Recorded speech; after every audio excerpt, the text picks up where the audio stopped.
नमस्कार, मैं हूं मोनिका जायसवाल।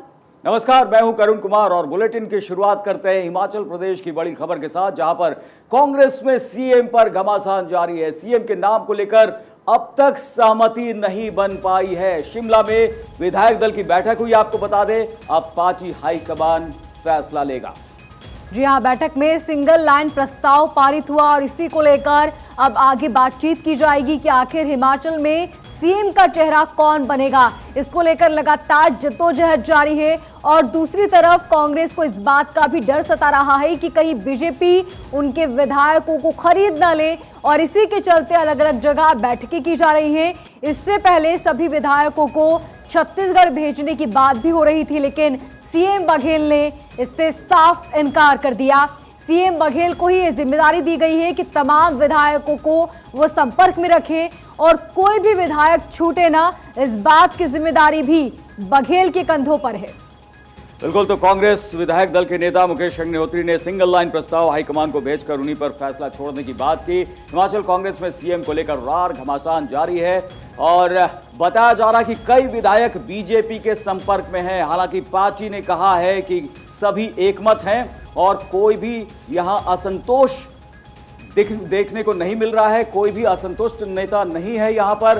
पहले मतभेद होने की बात कही जा रही थी, लेकिन अब सभी ने आला कमान की बात मानने का फैसला किया है। एक सिंगल लाइन प्रस्ताव को हाईकमान को भेजा गया है, फैसला उन्हीं के ऊपर छोड़ दिया गया है और इसका चुनाव प्रचार समिति के अध्यक्ष सुखविंदर सुक्खू ने भी समर्थन किया। बताया जा रहा था कि जो नाराज चल रहे हैं, लेकिन अब मतभेद खत्म होने की बात कही जा रही है, लेकिन फिर भी कई विधायक बीजेपी के संपर्क में हैं, ऐसी भी खबरें आ रही हैं।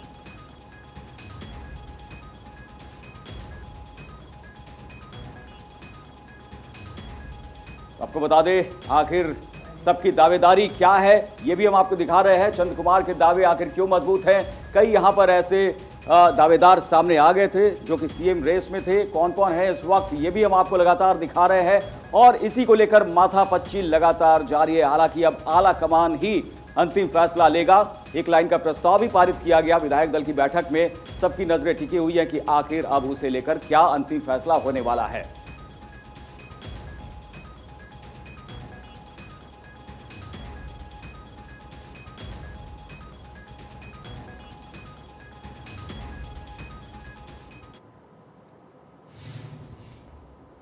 और हमारे साथ हमारे संवाददाता जुड़े हैं, मेरी सहयोगी वहां पर मौजूद है जो पल पल की अपडेट आप तक पहुंचाएगी। सबसे पहले महिमा, आपका रुख करना चाहूंगी और जानना चाहूंगी कि फिलहाल वहां पर किस तरह की स्थिति है, क्योंकि आज बैठक भी होनी है, तो उसको लेकर क्या कुछ जानकारी?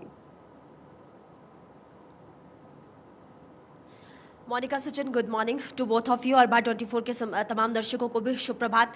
मैं इस वक्त हॉली लॉज के बाहर हूँ। अपडेट के बारे में बाद में बताएंगे, क्योंकि देखिए ये हॉली लॉज इसलिए हिमाचल प्रदेश की राजनीति में महत्वपूर्ण हो जाता है, क्योंकि देखिए 1960 का वो दौर था। 1962 में वीरभद्र सिंह ने पहली बार चुनाव लड़ा था और देश में बहुत कम नेता ऐसे हैं मोनिका जो कि एक बार जब राजनीति में चले गए तो दोबारा उनकी कभी हार नहीं हुई। देखिए सबसे बड़ी बात ये हॉली लॉज है वही जहां से राजनीति में कदम रखा था वीरभद्र सिंह ने, राजा वीरभद्र सिंह। कल आपने देखा होगा कि जमकर नारेबाजी हुई थी, 1 2 3 4, हॉली लॉज 7वीं बार। इसका मतलब ये था कि 6 बार वीरभद्र सिंह मुख्यमंत्री रहे और इस बार यानी कि 7वीं बार भी प्रतिभा सिंह या फिर उनके बेटे वीरभद्र सिंह ही मुख्यमंत्री होने चाहिए। मैं उसी हॉली लॉज के बाहर इस वक्त हूं और ये वही हॉली लॉज है जहां पर एक समय ऐसा था जब वीरभद्र सिंह इसी घर से BCS यहाँ पर एक स्कूल है वहां पर पढ़ने जाया करते थे और यहीं से उन्होंने राजनीति में कदम रखा था। एक और महत्वपूर्ण बात यहाँ पर यह है क्योंकि हॉली लॉज से 10 कदम की दूरी पर, यहाँ से थोड़ा सा ऊपर एक और जगह ऐसी वहां पर 1888 का वो दौर था जहां पर कांग्रेस की स्थापना यहीं पर हुई थी। तो इसीलिए हिमाचल की राजनीति की जब बात आती है तो हॉली लॉज इसलिए महत्वपूर्ण हो जाता है क्योंकि वीरभद्र सिंह ने यहीं से अपनी राजनीति की शुरुआत की थी। अब बात अपडेट की कर ली जाए तो देखिए कल देर रात तक बैठक चली, सिंगल लाइन प्रस्ताव पारित हुआ। आज की अगर बात की जाए तो तमाम जो ऑब्जर्वर्स हैं वो इस वक्त यहीं पर मौजूद है और इसी के साथ साथ जो विधायक हैं वो भी यहीं पर मौजूद है।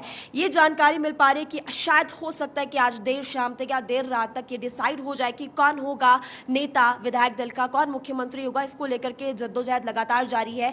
अपडेट अब मिलना बाकी है, लेकिन फिलहाल मैंने आपको बताया कि ये वही हॉली लॉज जहां से वीरभद्र सिंह की राजनीति की शुरुआत हुई थी 1960 के बाद, और अब आगे क्या होता है, क्या यहीं से अगला मुख्यमंत्री होगा या फिर हिमाचल कांग्रेस का कोई और नेता होगा, ये देखने वाली बात। चलिए महिमा बने रही हमारे साथ, योगराज भी हमारे साथ है, गणेश भी हमारे साथ जुड़े हुए हैं। योगराज, आपके पास आना चाहेंगे, जिस तरीके से जद्दोजहद हुई, जिस तरीके से हंगामा हुआ, और अब जो है वो कहा जा रहा है कि आला कमान ही अंतिम फैसला लेगा, क्या लगता है कि सब कुछ स्मूथ होने वाला है या फिर फैसले के बाद भी हंगामा मचेगा? किसके नाम पर अब सुई टिकती हुई दिखाई पड़ रही है?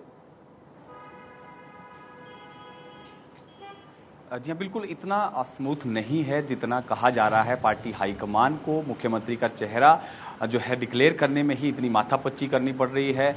विधायक कल दिन भर ड्रामा रहा, विधायक पहुंचे नहीं। 4 बजे बैठक शुरू होनी थी, लेकिन 6 बजे, 7 बज गए, 8 बजे जाकर जो है बैठक शुरू हुई। हालांकि दिन भर ये दौर रहा कि विधायक जो है अंडरग्राउंड हो गए हैं। सुखविंदर सिंह सुक्खू खेमे के विधायक, तकरीबन 21 विधायक जो हैं वो पहुंचे नहीं थे, इसीलिए जो है दिन भर ये चर्चा रही। लेकिन शाम होते होते फिर एक सिंगल लाइन एजेंडा जो है वो यहाँ से पारित किया गया, पार्टी हाईकमान पर छोड़ा गया है। और आज ये कयास लगाए जा रहे हैं कि शाम तक हो सकता है कि पार्टी हाईकमान कोई एक निर्णय ले। लेकिन जिस तरह से आपने कहा कि क्या सरकार चलाना इतना आसान होगा कांग्रेस पार्टी को, तो उसको लेकर साफ तौर पर आपने देखा नारेबाजी दोनों ही गुटों की तरफ से हो रही थी। चाहे प्रतिभा सिंह गुट की बात कर लें या सुखविंदर सिंह सुक्खू गुट की बात कर लें, तो कहीं ना कहीं दोनों खेमों की तरफ से ही जबरदस्त नारेबाजी यहाँ पर हुई। और सरकार चलाना कहीं ना कहीं कांग्रेस पार्टी को अगले 5 साल बहुत मुश्किल हो जाएगा, जिस तरह से, क्योंकि गुटबाजी अब जो है खुलकर सामने आ गई है। हालांकि नेता जरूर दावा ये कर रहे हैं कि पार्टी के अंदर किसी भी तरह की गुटबाजी नहीं है, लेकिन तस्वीरें इससे बिल्कुल अलग थी। कल दिन भर ये ड्रामा चलता रहा। जो विधायक हैं वो एक एक करके पहुंचे और अपने अपने दलबल के साथ, समर्थकों के साथ यहाँ पर पहुंचे। नारेबाजी हुई, हर विधायक के पक्ष में नारेबाजी की जा रही थी। तो कहीं ना कहीं कांग्रेस पार्टी को हिमाचल प्रदेश में सरकार चलाना बेहद ही मुश्किल हो जाएगा। हालांकि 2012 से 17 तक भी यही हालात रहे, जब संगठन और सरकार के बीच में तालमेल नहीं बैठ पाया। और 2017 का जब विधानसभा चुनाव हुआ तो पार्टी को सत्ता से बाहर जाना पड़ा। और अब जब 5 साल बाद ये मौका आया है तो जो हालात हैं वो काफ़ी खस्ता नज़र आ रहे हैं। दोनों ही गुटों की तरफ से, मुख्य गुट सुखविंदर सिंह सुक्खू और प्रतिभा गुट आपस में भिड़ रहे हैं। कहीं ना कहीं अंदर खाते जो है कलह चल रही है। तो कहीं ना कहीं सरकार चलाना हिमाचल प्रदेश में कांग्रेस पार्टी के लिए एक बड़ी चुनौती रहेगा। जी। और गणेश मेरे संवाददाता दिल्ली से मेरे साथ बने हुए हैं।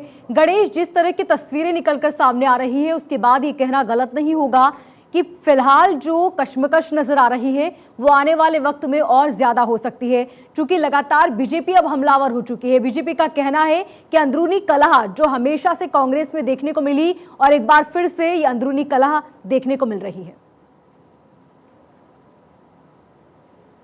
देखिए, हम यहाँ पर ये बात कहें कि जनता ने कांग्रेस को अपना समर्थन दिया, लेकिन जिस तरीके से जनता ने अपना समर्थन दिया, साथ दिया और पूर्ण बहुमत मिला, लेकिन जिस तरीके से आज पूर्ण बहुमत मिला है, कांग्रेस उस पूर्ण बहुमत को संभाल पाना मुश्किल हो रहा है। क्यों संभाल पाना मुश्किल हो रहा है?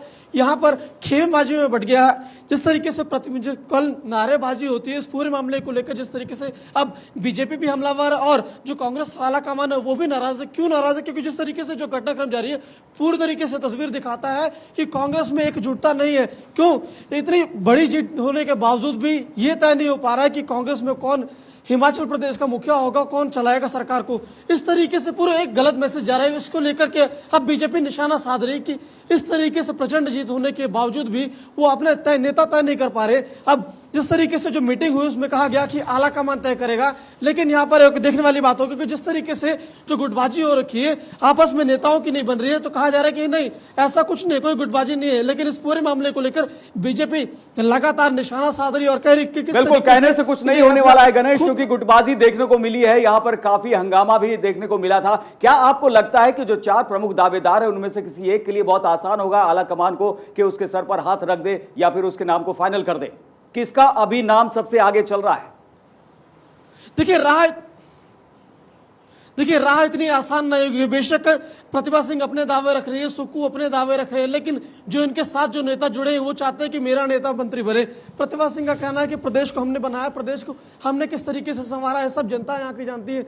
वही सुक्खू का कहना है कि जिस तरीके से 5 साल पहले राहुल गांधी ने कहा, फिर यहाँ पर प्रियंका गांधी आई, चुनाव प्रचार किया, उन्होंने 10 रैलियां की, सब कुछ देखा कि किस तरीके से मैंने यहाँ पर काम किया। तो यहाँ पर अब जो होते बात अब अहम किस तरीके से कहें कि अहम की बात आ गई। अब जो आला कमान पर बात सौंप रहे हैं। देखने वाली बातों की क्या, जब आला कमान भी इस बात को कहता है कि कौन नेता होगा, तो ये लोग मानेंगे कि नहीं मानेंगे, ये भी अपने आप में बड़ी सवाल होगा।